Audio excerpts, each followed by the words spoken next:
We're redoing this existing bathroom. The customer upgraded to a wall hung Toto. The instructions call for two 2x4s on each side. This one we were able to only put little bars like that, or little pieces of wood. It needs this top plate or top piece of wood on top of it, and this vertical in the center, this vertical piece. That's how they show on some of the pictures I've seen. It's got bolts through here. It's been tested. We maxed it out because this gentleman's pretty tall.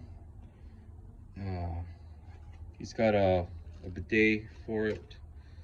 The drywall and the tile is going to have 1, 2, 3, 4, 5, 6 penetrations, 6 holes. So we needed a clean out for it, and I decided to use one of these bands.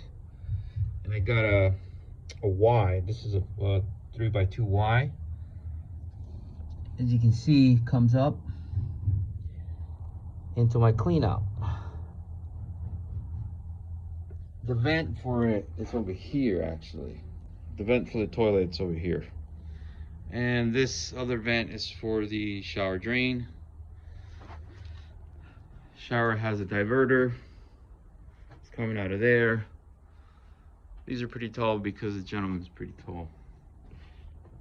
I've been doing other things, but so far this is it. And we got a vent for some other thing. We got a sink over here, laundry over here.